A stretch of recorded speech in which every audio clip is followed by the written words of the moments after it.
One of the frontier sheriffs is seated with his feet raised, his hat tipped very low, in one of those brief intervals of quietness. He is just waiting to get in trouble, and that was inevitable sooner or later in Wild West towns. These rangers were always at risk of outlaws, drunks, and mobs, with practically no one to help them. And many of them never saw their retirement and died with their badges still on. The famous gunwoman Annie Oakley is quietly seated with her gun belt and her fringed costume in the performance dress. In the 1880s, she hit the stage in the Wild West show, performed by Buffalo Bill, where she astounded the audience all around the world. Her calm facial expression demonstrates the total confidence of who she is and what she can perform. Portraits such as this one brought her development into becoming one of the first female celebrity superstars in America. This late 1800s photograph features cowboys with their poses and their rifles and battered hats. They are working men, not the Hollywood versions we are accustomed to seeing and cleaning. They were mostly young ranch hands who were engaged in brutal work with barely enough money to survive. The old worn features and plain attire of them tell the real history of the strenuous frontier life. Three cowboys are willing to settle scores in the old-fashioned manner using cigars, whiskey, and loaded pistols. Fights over land, cows, gambling debts, or even over personal insults usually resulted in bloodshed on the frontier. The law was weak or completely absent in most areas, so men handled conflicts themselves. These negotiations frequently left someone wounded or dead in the dusty street outside. A crowded saloon is filled with locals holding drinks and is waiting to swap stories or to exchange punches. These were the backbone of the frontier towns, as they were bars, gambling halls, and social clubs. Violence was a common occurrence, with men consuming alcohol heavily after working hard all day. More people used to visit the saloons on Saturday nights than visit the churches on Sundays. In the days before the modern plumbing system, water was something you had to work hard all day to get. On long walks to wells or rivers, women and children would drag heavy buckets and barrels on. This photograph defines the severity of life of the frontiers, where even the most basic needs had to be a now-and-then affair. This became a routine practice of the pioneer families due to the morning water run that defined the timetable of the day.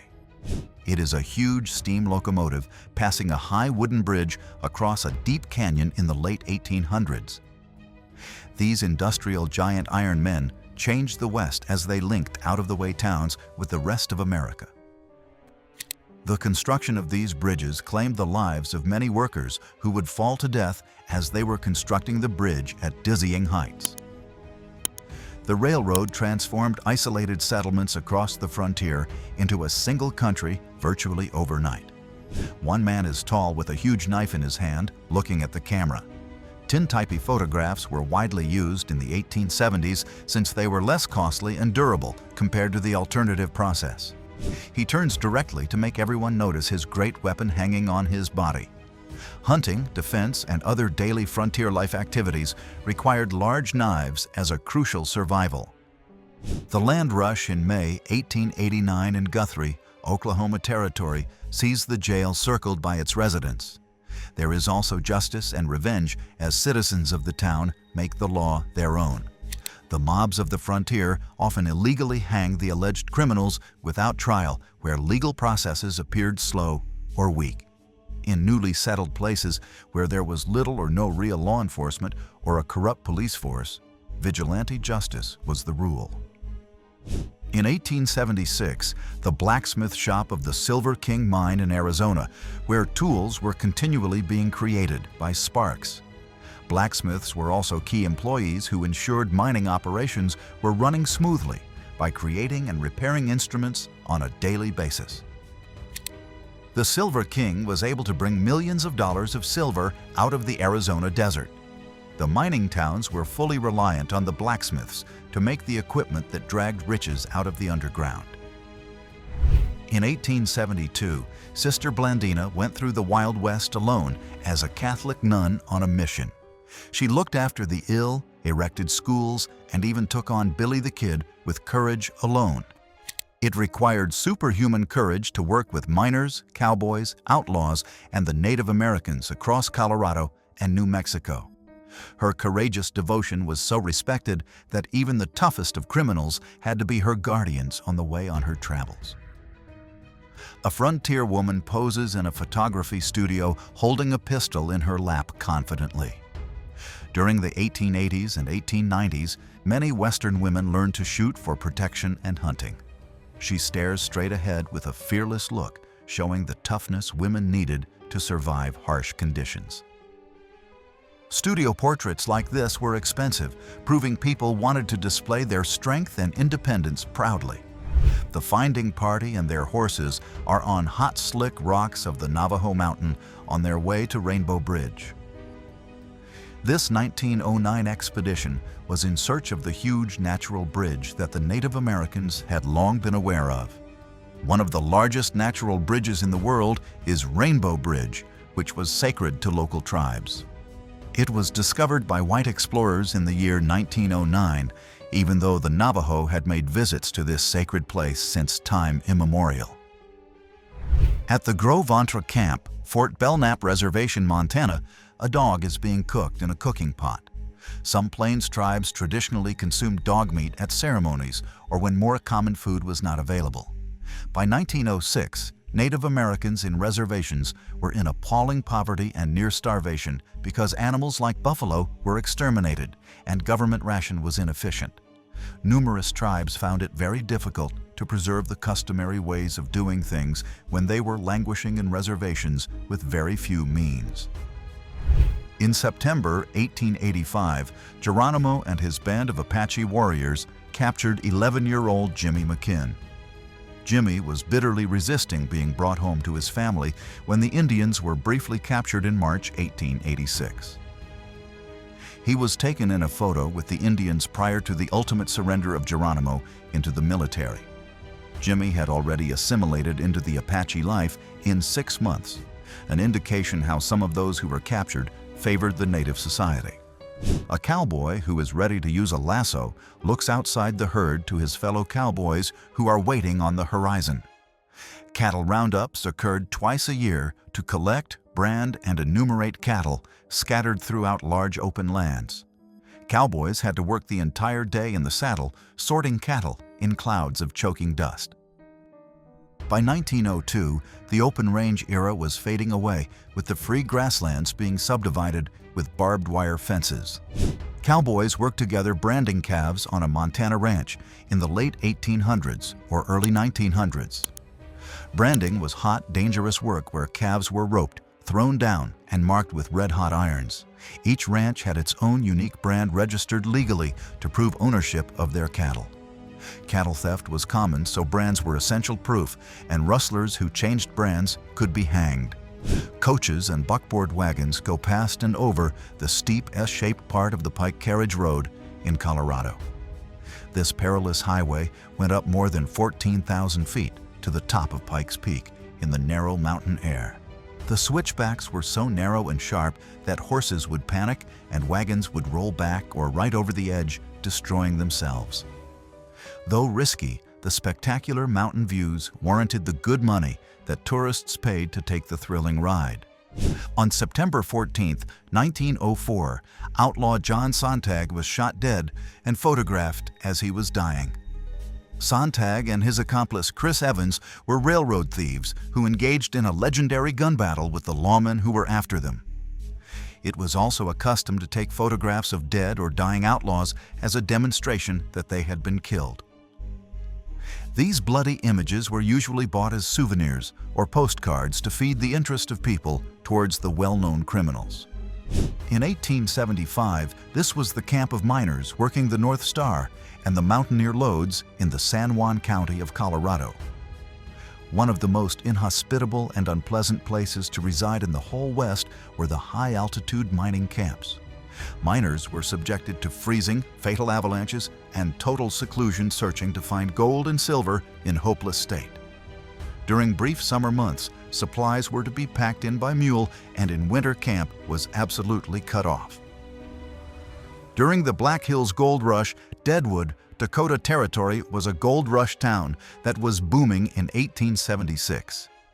Deadwood grew to be a place of violence, gambling, and legendary personalities, such as Wild Bill Hickok and Calamity Jane, who spent their days there. In August of 1876, Wild Bill was killed in Deadwood when he was playing poker in a saloon. The town expanded out of nothing to thousands of people in months, and fortunes were being made and lost every day. A family stands outside their home in New Mexico in 1895 with a Native American servant holding their child. This photograph reveals the uncomfortable reality that some Native Americans, especially women and children, worked as servants or were held in near-slavery conditions. After military defeat, many Native people had no choice but to work for white families to survive. The power dynamics and treatment of Native servants was often exploitative and rarely honestly documented. In Hazen, Nevada, 1905, the saloons and the disreputable places were lined up in the street. The number of saloons in some small frontier towns was frequently more than all other forms of business put together. Hazen was a railroad station where laborers, cowboys, and travelers drank hard, gambled, and frequented brothels. These unsophisticated settlements helped frontier cities earn their wild reputations, and fights, shootings, and violence were the order of the day. During the California Gold Rush period, prospectors squat along streams with pans in search of gold. They pursued the hopes of hitting it rich and found in the main only disappointment and stiff backs. Thousands were coming west hoping that they would find it lucky, but found hard labor and false hopes. Fewer than 1% ever discovered real wealth, and the rest perished penniless and unremembered. James Brown Miller received the name due to his employment as a lawman as well as hired killer. When it was profitable, he would wear a badge, and when it suited him better, he would become an outlaw. By 1909, he had killed at least a dozen men, and perhaps dozens more when he was lynched by an infuriated mob. He was an ideal illustration of the extent of how thin the line between the law and crime was in the West. Tribal chiefs were there in full traditional garb in the 1880s and 1890s. This is a dignified picture of the native leaders as their people were rounded up into reservations. By now, the majority of tribes had lost wars, and ancestral lands had been taken away. These portraits would oftentimes serve as the last document of cultures that were being erased intentionally by government policy. Cowboys participate in an early rodeo, demonstrating their riding and roping abilities to the audience. These contests began as unofficial events between ranch hands in which they competed on who was the best. By the 1880s, rodeos became organized entertainment, just as the true cowboy era was ending. What began as practical ranch work transformed into the spectacular sport we recognize today. Dodge City has thousands of buffalo hides piled away on the ground in an endless line into the distance. This 1870s photograph is an indication of the tremendous killing that almost pushed buffalo to extinction to make money. Men can be seen among the piles posing like factory workers against their product that is to be shipment. It takes the ugly commercial aspect of the frontier that can never be replaced to save the whole plains ecosystem. There are 5 serious outlaws sitting in proximity to this classic 1900 Fort Worth studio photograph. Wild Bunch, headed by Butch Cassidy and the Sundance Kid, robbed banks and trains in the West. Each man wears a different style hat and shows a unique expression on his face. This portrait was taken shortly before several members fled to South America to escape pursuing lawmen. A wooden storefront stands closed and silent on an empty Tombstone street in the 1880s. Tombstone became famous for the 1881 gunfight at the OK Corral between lawmen and outlaws. One lone figure can be seen standing far in the distance down the dusty road.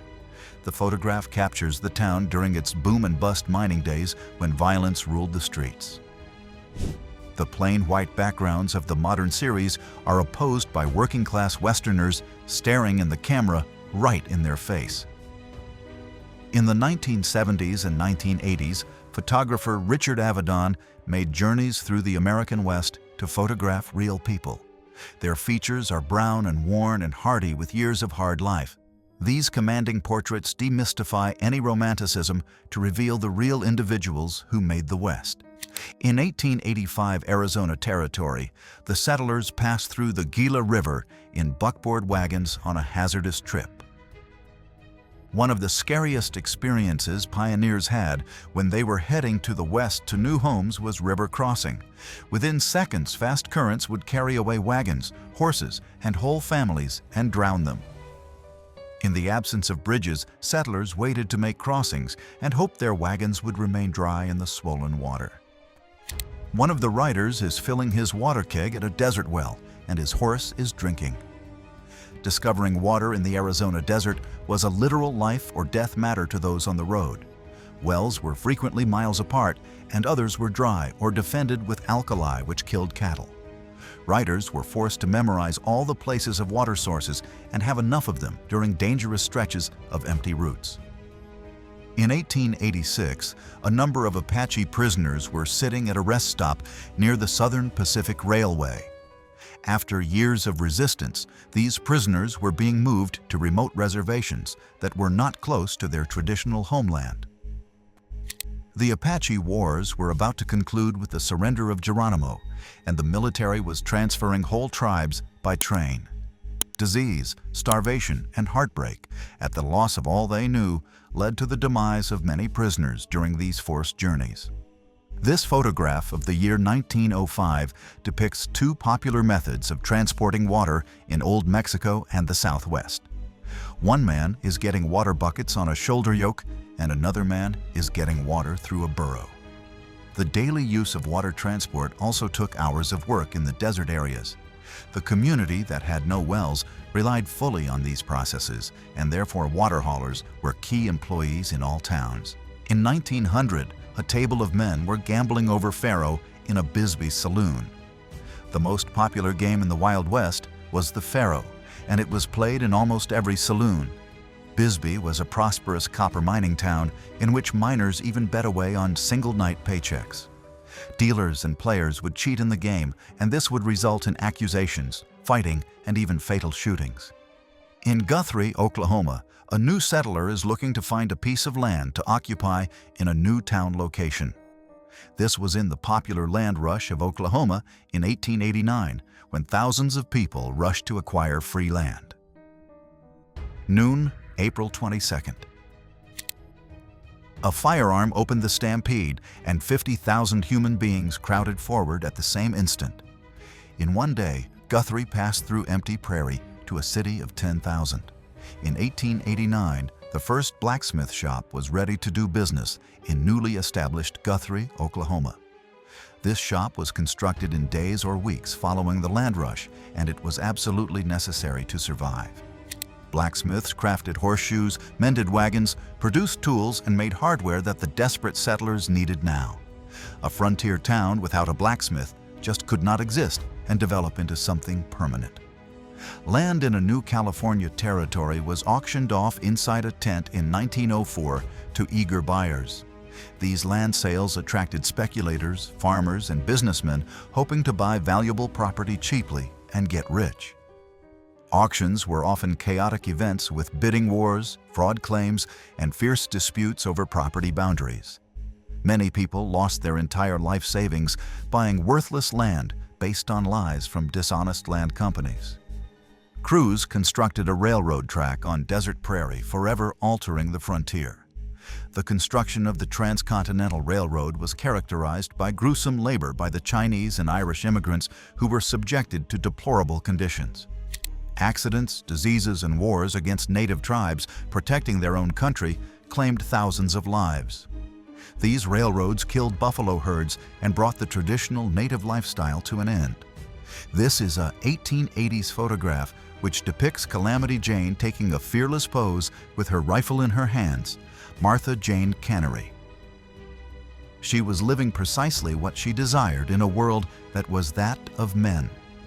As a scout, freight driver, and Wild West show performer, she has defied all rules to be a woman. Both her hard life and her excessive drinking turned her into the image of frontier liberation and revolt. Here is a saloon entertainer in plain utilitarian dress about 1890, which is not like the glitzy film outfits. The actual dancers of the dance hall were dressed in simple clothes and not in showgirl costumes as Hollywood made up many years later. These were the women who had hard lives in the rough areas where there were drunk and violent men. The majority of them were compelled to work because there were only a few alternatives to extreme poverty. In this infrequent portrait of about 1879 or 1880, Henry McCarty holds his rifle. He died at the tender age of 21 as Billy the Kid, one of the most famous outlaws in the West. Before being shot, he was believed to have killed 8 men in the bloody Lincoln County War in New Mexico. It was his brave character and a tragic premature death that made him a legend that lives to this day. In the 1880s or 1890s, timber workers were on a break with an argument over cards. Even in the Wild West, relaxation time was dramatic and threatened by violence. Isolated danger zones were logging camps where employees worked unlimited hours with pathetic wages. Gambling, drinking, and fistfights were the only entertainment after brutal days cutting timber in remote mountains. In 1890, the Mesquite Business District, Texas, depicted active wagons with a population of less than 150. This small town had great aspirations of becoming something bigger than its small origins. Small communities in the frontiers fought tooth and nail to lure railroads, companies, and new settlers to their death. Most of them turned into ghost towns, but a few, such as Mesquite, turned out to be successful modern cities. Lewis and Clark County Jail was a recently constructed one that is on standby in Helena, Montana, circa 1874. This austere structure serves to remind us that even the Wild West had places to imprison troublemakers. Frontier jails were usually shanty wooden buildings which inmates could easily get out of with minimal effort. Helena was a gold boom town, and crime and shootings and vigilante justice were the order of the day. 4 Navajo horsemen rode across the amazing Cañon del Muerto, Arizona, in 1905. This magnificent arm of Cañon de Chelly demonstrates the strong attachment of the Navajos with the land. At the time, the Navajo had been driven out to reservations, following violent clashes and the dreadful long walk. These were the hardships, but they retained their culture and a sense of attachment to these sacred places as this canyon. In the 1880s, there was a celebration by the Tombstone, Arizona locals, where they were roasting a pig to celebrate the opening of their new firehouse.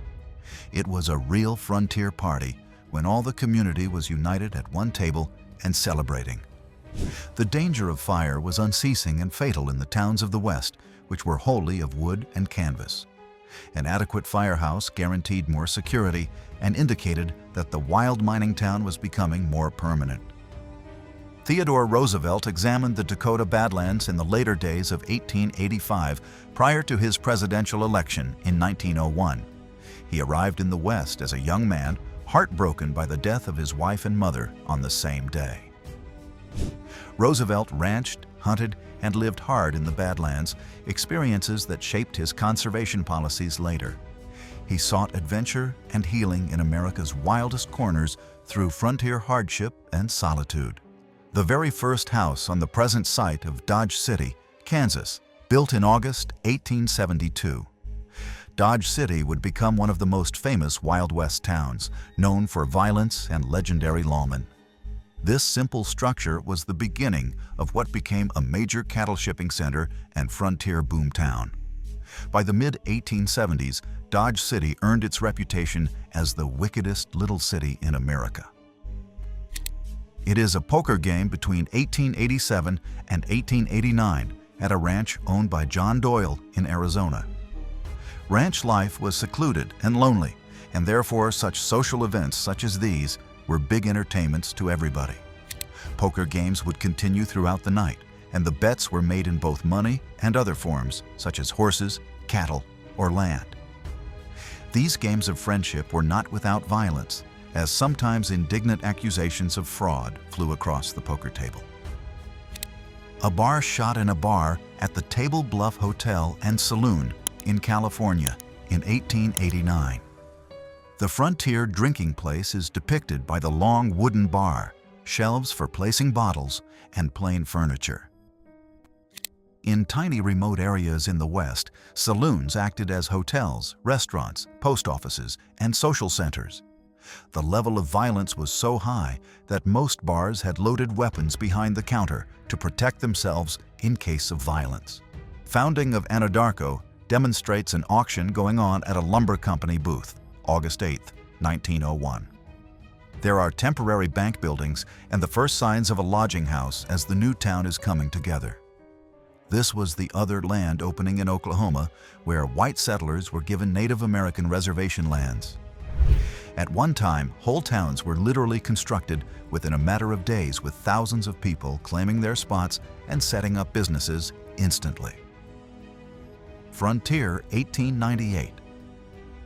Men are putting down track on a new railroad line linking the wild frontier to civilization in Arizona. Laying crews labored in the scorching deserts under crude equipment, dropping miles of rail daily. These were primarily Chinese and Irish immigrants who were discriminated against, had pathetic wages, and were always in a dangerous situation. Most of them died because of accidents, heat strokes, or because they were attacked by native tribes whose lands the railroads trespassed. A family poses with their covered wagon during the Great Western Migration in Nebraska, 1886. These prairie schooners carried everything a family owned across thousands of miles of dangerous, unknown territory. The journey west took months, and families faced disease, starvation, terrible accidents, and occasional attacks. Children often walked beside the wagons for hundreds of miles because wagons were too full of supplies. Cowboys round up huge herds over the open range in the daily grind of the 1870s and 1880s. These extended drives were the pillar of the Wild West economy and cowboy myth. The drives would take months, carrying thousands of cattle hundreds of miles to railroad shipping towns. Cowboys endured stampede, crossing perilous rivers, bad weather, and attack as they made approximately $1 a day.